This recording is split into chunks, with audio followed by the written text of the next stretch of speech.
Hello and welcome everyone. This video is based on second standard EVS subject chapter number 1 air.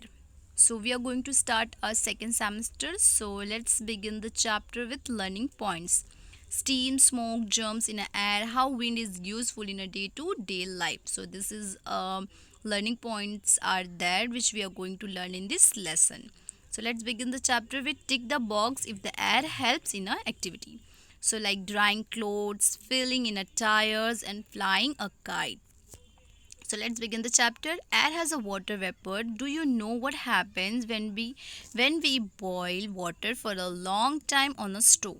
आपको पता है कि अगर हम वाटर को बहुत ज़्यादा देर तक बॉईल करेंगे स्टोव पे तो क्या होगा?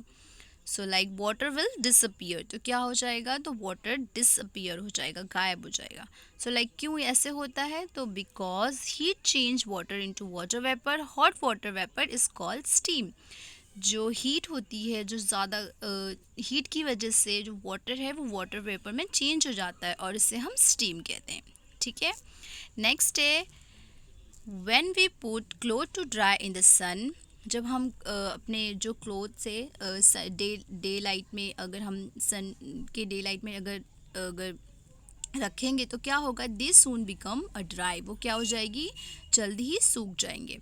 The heat of the sun change the water in the clothes into water vapour. जो गर्मी है, हीट है सन की, वो क्या करेगी? जो वाटर को, क्लोथ के अंदर जो वाटर है उसको वाटर वेपर में चेंज कर देगी. और which goes into the air. और वही क्या हो जाएंगे? एयर में चले जाएंगे. जो वाटर वेपर हो जाएगी वाटर, वो एयर में चले जाएंगे. सो लाइक यहाँ पे आप देख सकते हो इन पिक्चर्स में. सो next is air has a dust, smoke and germs. Air में क्या होते हैं? डस्ट होते हैं, जर्म्स एंड स्मोक भी होती है. ठीक है. तो लेट्स सी नंबर 1 डस्ट. ठीक है. Observe the sunlight that enters the room through a narrow gap. So आपको ऑब्जर्व करना है सन की लाइट में आपके रूम में एक कोई भी गैप हो, नैरो गैप हो. ठीक है.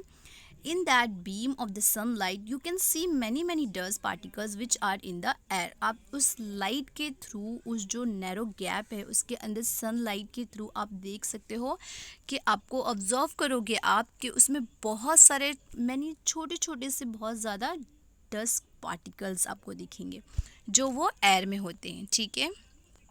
Next is smoke. Smoke enters the air from the factories, vehicles and from the fire when things are burn. So smoke कहाँ से एंटर होते हैं एयर में? तो लाइक कैसे? फैक्ट्रीज से. तो फैक्ट्रीज में जो चिमनीज होती है, वो कोई भी चीज़, वो वहाँ से स्मोक क्या होगी? एयर में एंटर हो जाएगी. और लाइक व्हीकल्स, जो 2 व्हीलर 3 व्हीलर्स होते हैं, उसमें से भी स्मोक निकलते हैं, उसकी वजह से भी एयर में वो एंटर हो जाते हैं. And next is burn.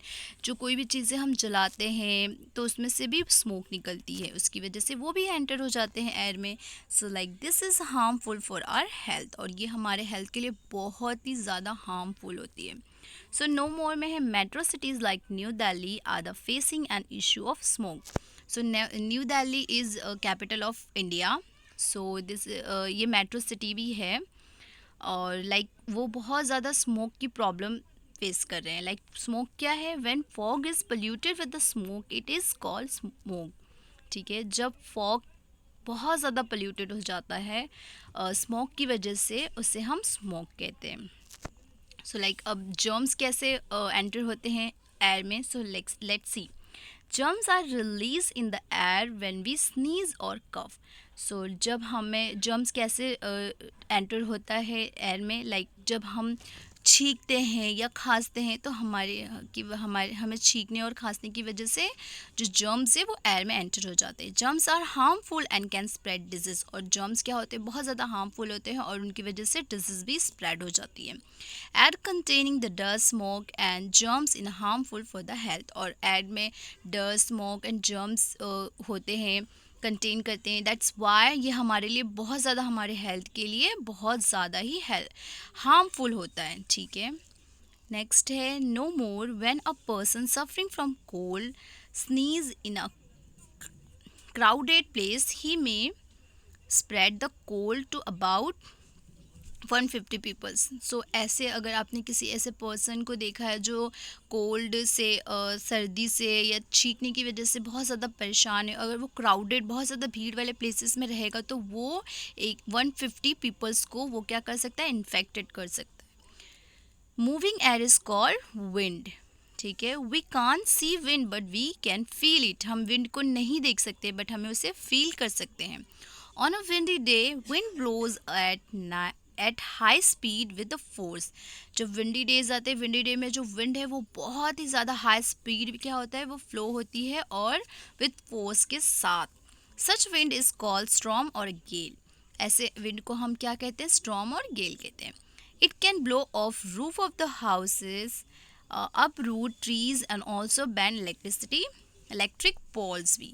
और जो बहुत ज़्यादा विंडी डे में बहुत ज़्यादा स्पीड में जब विंड ब्लो होगी तो वो क्या करती है, जो छत की जो रूफ़ होती है, जो छत की जो रूफ़ होती है उसे भी वो उड़ा देती है, और जो ट्रीज़ है उसको जड़ से क्या करती है, वो भी निकाल देती है। एंड ऑल्सो जो इलेक्ट्रिसिटी जो पोल्स होते हैं, जो हम इलेक्ट्रिसिटी हमारे जो कनेक्टेड है वो भी क्या होती है, बैंड हो जाती है, just because of windy day की वजह से, बहुत ज़्यादा हवा की वजह से। Wind vane tell us the direction of wind. ठीक है, और विंड वैन एक इंस्ट्रूमेंट है जिसकी वजह से हमें विंड की डायरेक्शन पता चलता है। ठीक है, let's like you can see in the picture, like बहुत ज़्यादा विंडी डे है और जो हाउस की रूफ है वो भी उड़ चुकी है, एंड देन जो ट्रीज़ है वो भी जड़ से उखड़ गई है, एंड देन जो पोल है वो भी बैंड हो चुके हैं। सो नेक्स्ट इज़ है विंड इज़ यूज़फुल। और ऐसा नहीं है जो हमें विंड की वजह से बहुत ज़्यादा डिसएडवांटेज है, कुछ एडवांटेज भी है। Wind helps the sail boards to move. और विंड हेल्प करती है जो साइल की जो बोर्ड्स होती हैं उनको मूव करने के लिए। It pushes the sail and the board moves ahead. और वो क्या करती है, जो साइल जो बोर्ड्स होती हैं उनको पुश करती है आगे बढ़ने के लिए। Wind also helps the farmer to separate the grain from the chaff. ठीक है, जो ऐसा नहीं है, विंड क्या है, फार्मर्स की भी हेल्प करती है। जो ग्रेन रहता है, ग्रेन्स होती हैं, उनमें से जो वेस्ट चीज़ें हैं उनको सेपरेट करने के लिए। So like here you can see in the picture. So next is the wind turn the blade of the windmill to the generate energy. और जो विंड की वजह से जो विंड मिल में जो ब्लेड होती है उसको उसी के वो बहुत ज़्यादा हवा की वजह से वो क्या होती है, टर्न होती है, और उसी से एनर्जी जनरेट होती है। This energy is use to pump the water, grind the flour and create electricity. और इसी की वजह से इसकी विंड की वजह से विंड मिल जो टर्न होता है, उसी की वजह से हमें जो इलेक्ट्रिसिटी है वो हमें क्रिएट होती है, और पंप वाटर को हम अच्छे से कर सकते हैं। ठीक है, so here the chapter is over. I hope you understood. Like, we will meet soon in the next chapter, so stay tuned, take care, thank you for watching.